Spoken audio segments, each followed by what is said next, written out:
She's a black magic woman who got hit with Mike's bone. That's the black magic woman, and I wanna give me some.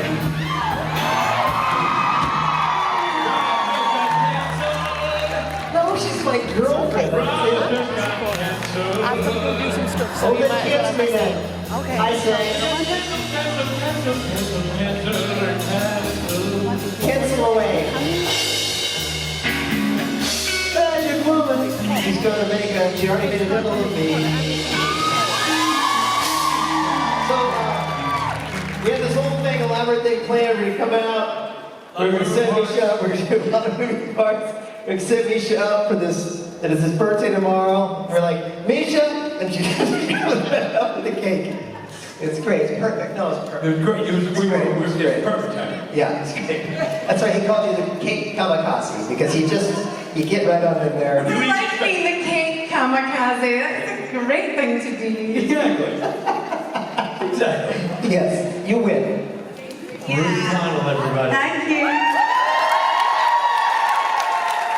The cake kamikaze is in the building. Wouldn't that be great if people just did wear like kamikaze with cakes and just randomly ran up to your cake? Shouldn't there just be people in life whose job that is? Not just your parents on your birthday. Where's everyone going? Is it Jensen or Jared or who? All three of them, man, I love you too. Thank you for the 2 people who stayed. You mean the most to me. Everyone else can go in themselves.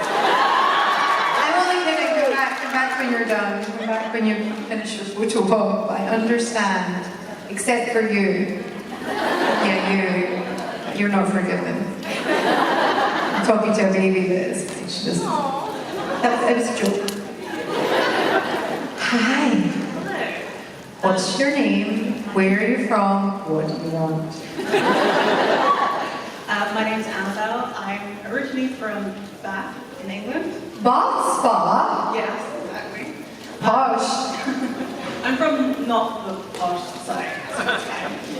It's so funny in Britain when somebody says you're posh, unless you're really, really posh, everyone tries to be like, no, I'm not. Isn't that funny? Like rather than be like, yes, yes I am. So my question is, in moments of doubt and fear, how do you get over those moments? Just to be clear, those moments of doubt and fear happen all the time, right? Even for Rowena. I forgot. I really forgot. I'm sorry. I've been on strike every week. So I've never done a panel like this. Oh shit, okay. My brain. Okay, bear with me. So, no. I like the question. No. But it's just because I was thinking in comparison, some people seem like they don't have doubt and fear. And I actually think those people are probably psychopaths. Psychopaths, as they say in French. I think it's really normal to have doubt and fear. It's when it becomes kind of crippling and it's stopping you doing what you want to do that it's really an issue. And being Scottish, I don't know if anybody else relates to this, where everyone is from, or culturally where you're from. I think I was brought up to be quite self-reliant and quite resilient, which is a good thing. And I was probably about 27 years old before I actually got any kind of professional help, mentally. And not because I have a mental illness, and I would be open about it if I did, but I think, you go to a physiotherapist if you have a sore knee, but the first thing you don't just phone somebody who can help you with a sore thought, or a sore habit or some difficulty, and it was the best thing I ever did. It changed my life. And I honestly, I think about this little, she was smaller than I was, can you believe that? She was like 4'11". I can picture her so clearly, and she helped me so much. I just needed somebody to talk to who wasn't a friend, who wasn't a family member, who was just objective professional. And since then, I will try anything once. I'll try the most hippy-dippy, woo-woo, anything. You name it, I've tried it. And I can really get something from most modalities. And I'm fortunate enough that I can pay for things that I need like that. But there have been periods in my life where I couldn't afford to get help like that, and I still found it because there are so many people willing to help if you can just ask. And sorry, it's a bit of a long-winded answer, but it's honestly one of I'm quite Scottish again, where I'm quite private about a lot of things, but this is something that I feel is just common bloody sense. Why would you not get help if you really are having some severe anxiety or even just medium anxiety? Why would you not? And I think friends can be amazing, partners can be amazing, all of that can be amazing, but sometimes there are people who've spent years and years of their life studying modalities that could be shortcuts to help you. So honestly, if I'm really, really stuck, the first thing I do now that I've learned, because I'm very, very old, I'm not 365 years old like someone else, but I'm getting there. I've learned the first thing to realise is it's not going to last forever. Even when I'm in the thick of it. Some part of my tiny mind now remembers this is completely overwhelming, it feels like all I can think about, or I'm never going to get past this and I don't know what to do. Especially when you're a person that likes to figure things out and then you can't figure it out, that's alarming. And that's what happens to me when I'm at my worst. So the first thing I do is I remember this isn't going to last forever. There's usually a way out. And maybe take a breath. Maybe breathe. And I try to go to some of the things that I've learned from people who know more than I do about how our minds work. And there's a woman, I'm going to give a few plugs if anybody's interested, because I really, really attribute a lot of my success to people who've helped me in this way. Maria Nemeth, PhD. She's online, she does tons of stuff that's for free. She's 79 years old, she's lived a whole life.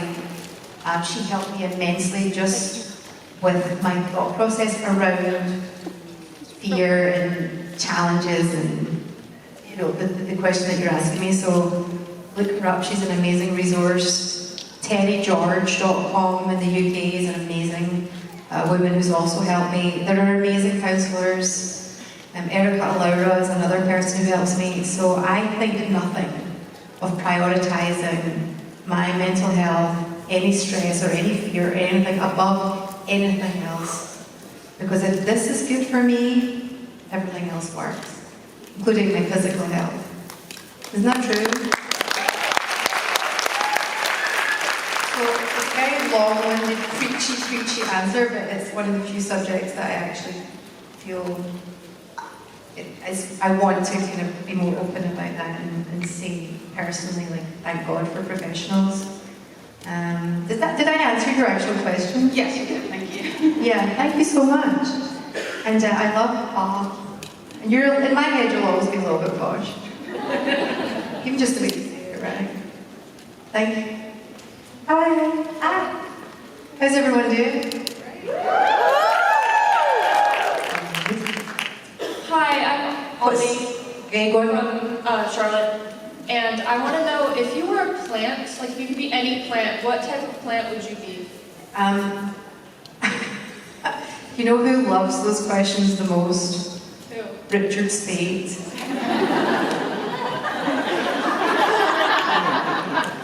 So when this panel's on later, will you queue up? And will you not only ask him if he was a plant, what plant he would be? Can you say, also Ruth would like you to answer for her? Okay. As well. My answer right now is I'd be a Scottish thistle. Because they're kind of purple flamboyancy, they're a bit spiky. I love that. Yeah, why not? Why not? Thank you so much for your question. Thank you. Thank you, Carolyn. Hello. What's your name? Where are you from? Which one? Sorry, hi. Oh, you're sorry, just chat amongst yourselves. No, she was trying to figure out if my question was good. Oh.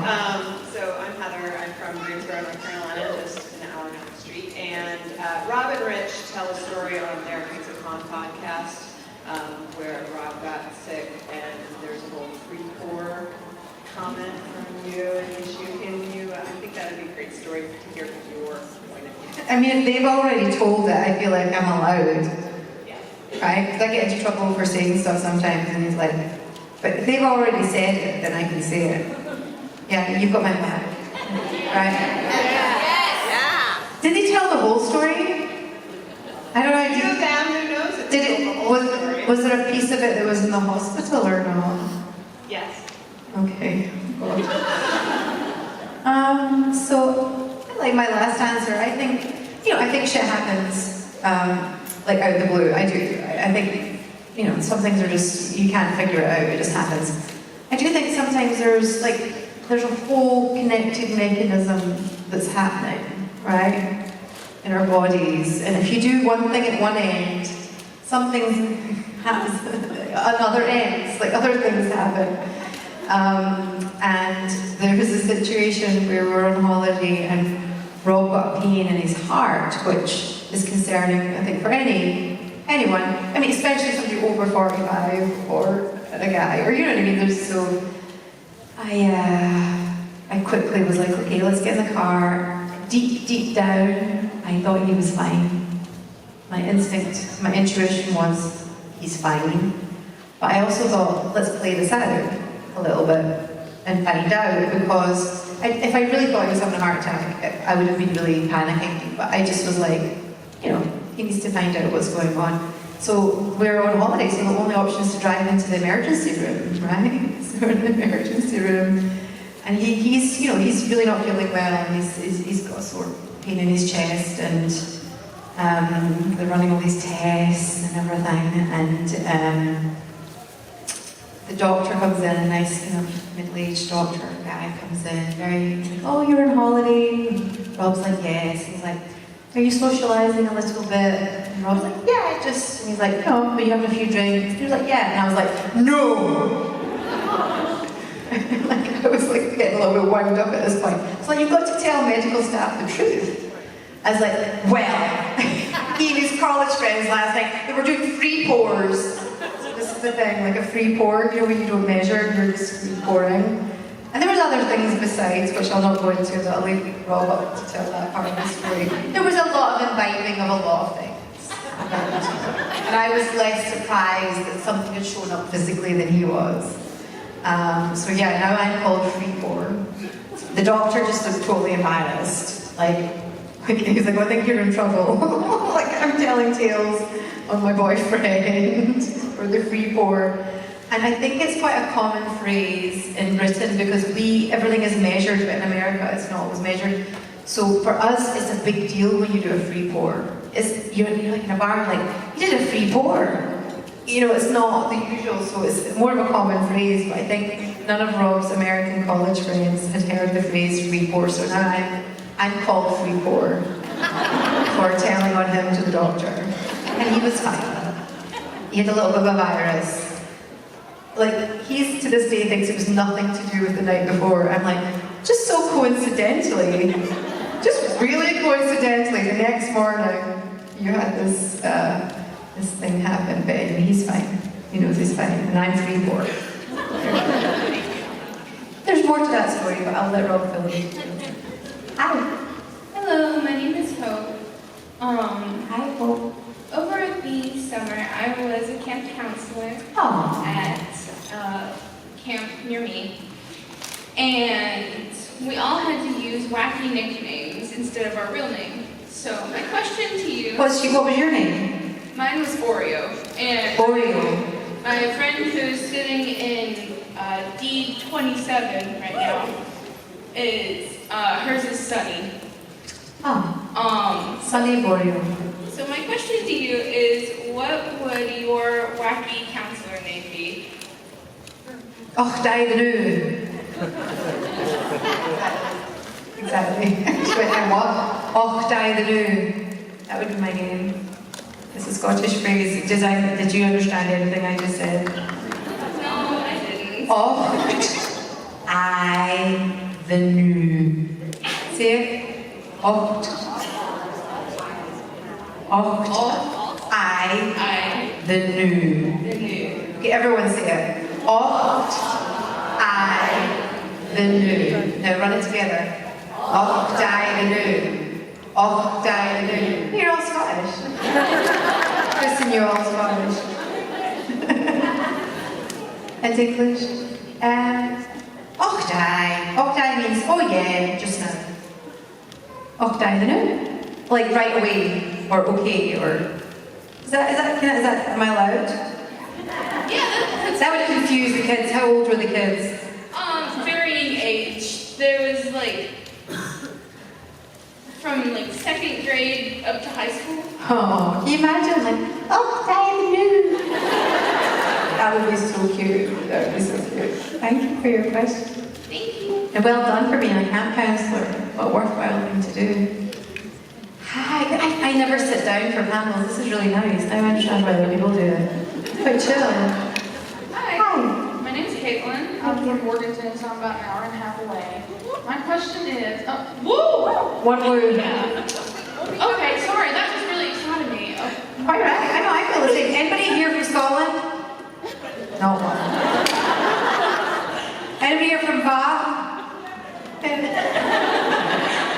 So, my question is, do you have like a motto or a slogan that you live by every day? I don't live by it every day, and that's the thing I think about all quotes and all pieces of advice. Not every quote or every piece of advice fits every moment. You need some discernment and nuance.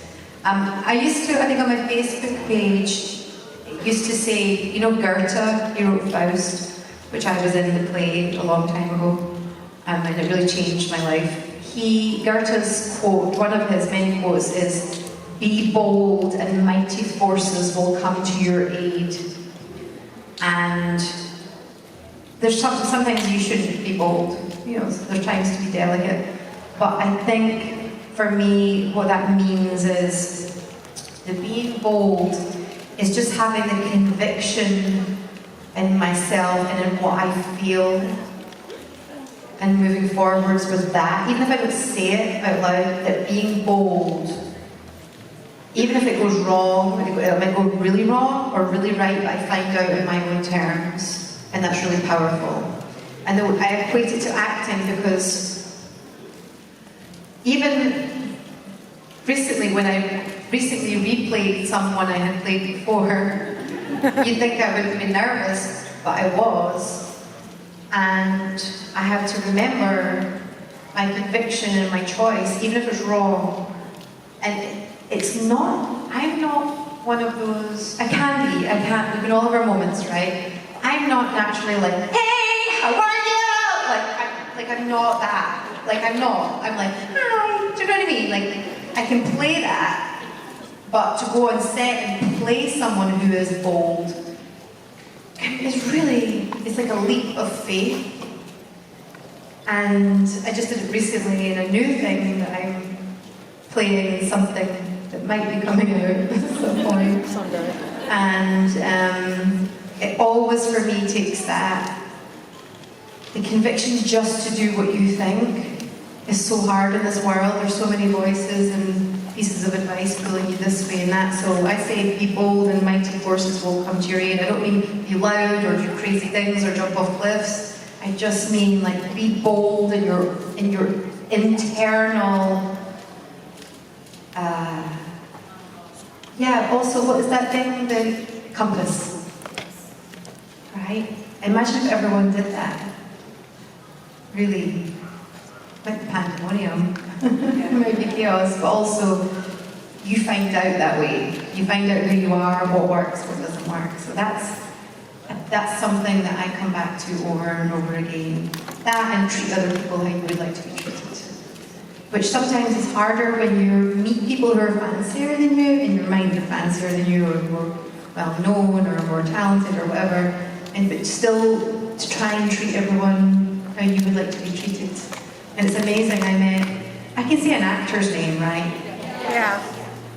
I've met him 5 or 6 times now, David Tennant.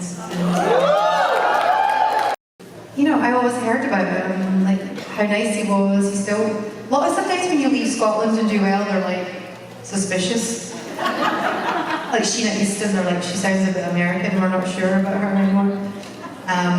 But David Tennant was always someone who was like, he's a good guy. He comes back, he did a fundraiser for whatever church or whatever theatre, or you know, things like that. So I always heard nice things about him. And then when I saw him, I was like, I have no idea whether this person would want me to speak to him or not. I don't want to bother this person who I perceive to be intelligent and accomplished. And then I remembered to treat other people how and that doesn't always apply, you know, it applies to sometimes somebody you think might be less well off than you. And I think that's an instinct that we can have that's really important. But sometimes when somebody seems better off than you, it's harder. Does that make sense? But I was like, he's just a guy sitting in a green room as well. And I was like, I said, hi David, it's really nice to meet you. I'm Scottish as well. And he went, hello! And he looked so relieved that someone had spoken to him. Do you know what I mean? And so I think that's another one that I like for people.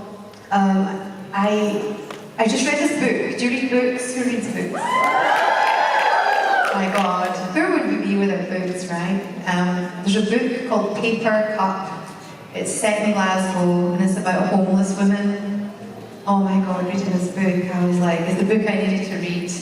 And I recently, it talks about all the different kind of people who give to homeless people on the street and everything. And people give like half a sandwich or half a latte or throw a coin or pretend to give something and take all the things that this woman's experienced. And I recently went to get a coffee somewhere, you know, like a $5, $6, $7 latte or whatever we pay for these things. And there was a muesli bar, and I bought one for myself, and I bought one for the homeless person who was nearby that I walked past.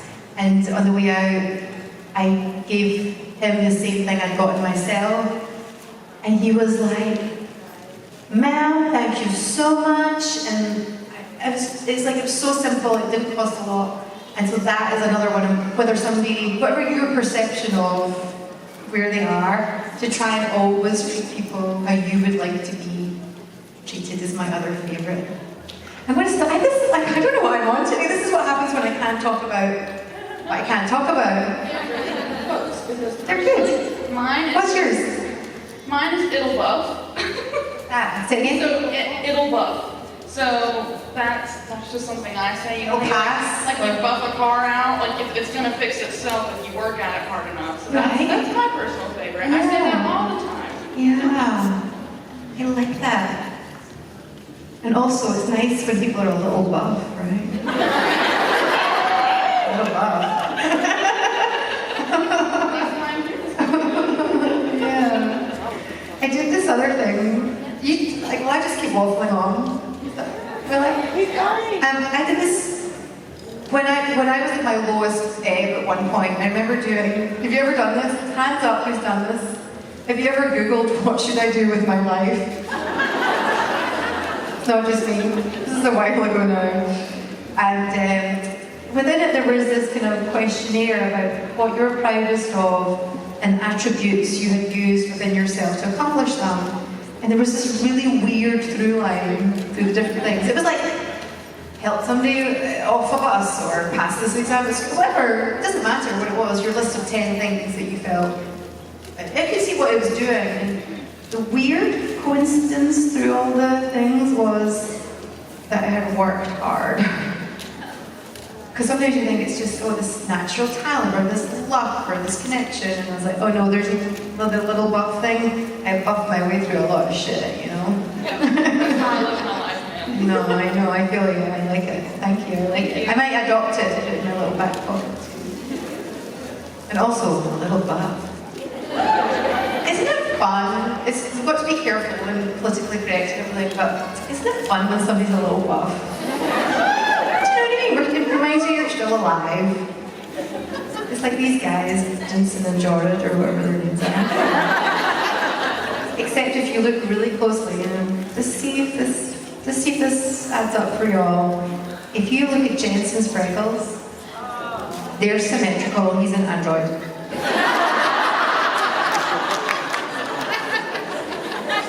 True story. Hello, sweetie pie. Hi. So I was just kind of wondering, what is it like not being very tall? Because I just turned 11, and as you can see, I'm not very tall. How tall are you? I don't know, but How old are you? I just turned 11 today. Oh, happy birthday! Say your name to me again.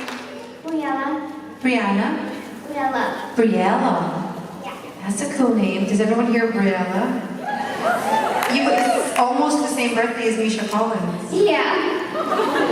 Is everyone ready? Happy birthday to you. Happy birthday to you. Happy birthday, dear Briella. Happy birthday to you.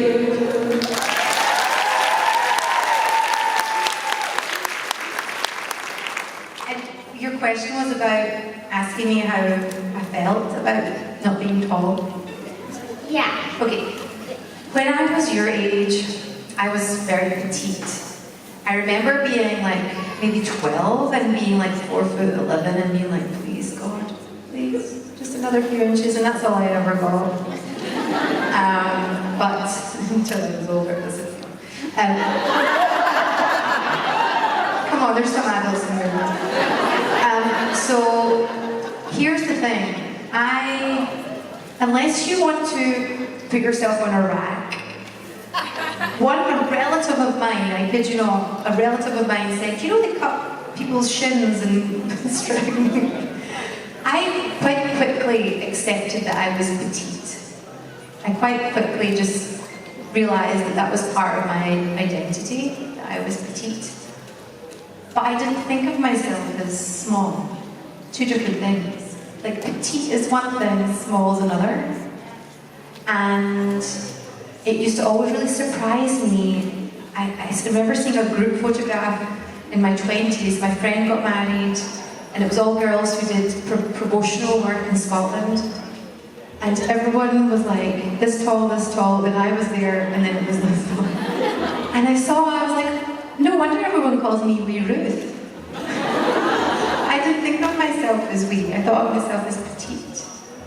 So I sometimes wish I was a little bit taller because I could eat more. Do you know what I mean? If you're taller, you can probably eat more and spread out more or something. But I eat plenty of chocolate cake. I eat plenty.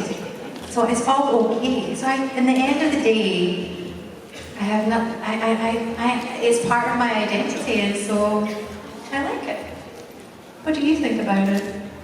I've also kind of just accepted it as part of my identity at this point. So one of the things you said is just reminding me of one day in 5th grade. I forgot what day it is, but see, I decided to wear a suit for, because it was one of the special days. And see, none of the other girls were wearing a suit at all. But so my teacher decided to take a picture of everybody that was wearing a suit. So there's just like, and then there's just me, and then there's everybody else. And it's just a line, and we're all like slightly diagonal and turned, Good for you. You wear your size with pride. We're all different sizes, and we're all meant to be different sizes.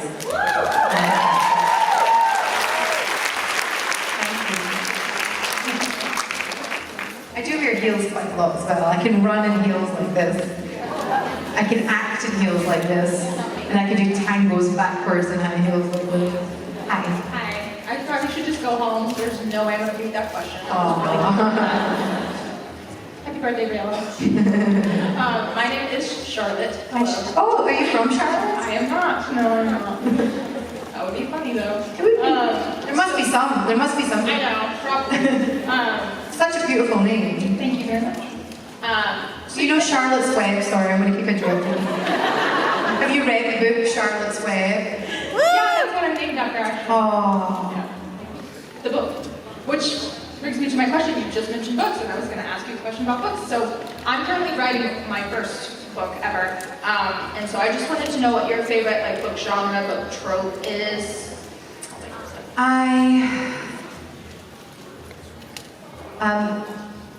I always, the book that I remember reading that really, it was a kind of classic novel. It's not kind of, it is a classic novel. And sometimes when you read a classic novel, you're a bit intimidated. You know, like it might be a bit deep or serious or dense. But when I read To Kill a Mockingbird, Love I it.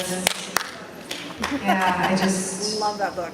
yeah, I loved it so much. And I do, like Paper Cup's a really good recent example. I do gravitate, Lessons in Chemistry is a really good recent read. Circe is good. I do tend to gravitate towards maybe a female-driven book, which is not to say I will definitely read Rancid Aluminium. There's a bunch of books I read in Scotland before I came here that are a male-led book, but I definitely like it to be, maybe there's a person or someone that I'm really interested in or a protagonist. I'm reading a book set in Glasgow right now. I quite like doing that now sometimes, reading stuff from back home. I don't tend to read maybe as much science fiction as I could. By saying that, I'm open to anything that's good. I do like a good novel, just a good, something relatable in some way. Sometimes my friend gave me East of Eden. Has anybody read that? Who's read that? Tell the truth. Is it your favourite book? I started to read it and I will progress through it. It's a classic American novel and I think I love it's juicy. So when does it get juicy?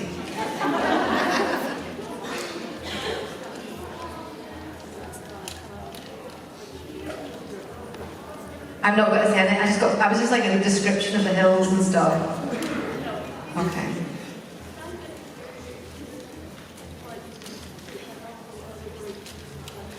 Yeah, and I'm being a little bit facetious because I do think sometimes it's good to read a book. There are books that are written in really elegant, more complicated ways, and I think it's really good for our brains, especially as we get older. You've got to keep challenging the old noggin. If you don't use it, you lose it, right?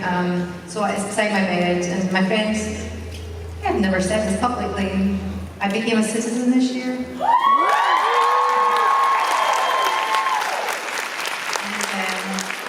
Josh Myers, one of Rob's friends, came with me to the ceremony and he bought me that book as a gift, the East of Eden. So that's next on the bedstand. Thank you so much. Thank you. Thank you. Hello. Hello. My name is Erin. My question for you is, I'm kind of like an ancient history major at this point. And Ancient history. What qualifies as ancient history? Like it BC? depends on who you're talking to, I think. Is it like caveman or No, a little bit less. Middle Ages? No, I do ancient Mediterranean history, so like Greece, Rome, Hellenistic. Oh right, so 3,000 years ago. Yeah, something around that. And my question for you is, I want to know if you had to choose a time to study, like if someone just put a gun to your head and said you have to choose ancient history to study, what geographical area would you choose? Wow, I love that question, and this is why I love plays and doing plays. Like Faust I mentioned earlier, I swear to God I did not understand the patriarchy until I was in Faust. I didn't understand, it never really bothered me before. Got through my life. And then you work with a playwright, even though they're dead. You work with them, and you work with the director and you learn. And so I played Maud Gonne, for example, in a play, and I learned about that time in Ireland. And I did a play reading 2 years ago, which a couple of people who watch a show that we all know came to see, and it was about the Spanish Inquisition, and when people voluntarily walked into burning fires as martyrs and stuff like that. So I dipped into different time periods, and I love the Greeks. My dissertation was on Medea, and I found that really fascinating. I think ancient Greek culture is really fascinating because they're so similar. They're the same, like, talk about soap operas or dramas or anything, like, you just read a Greek tragedy.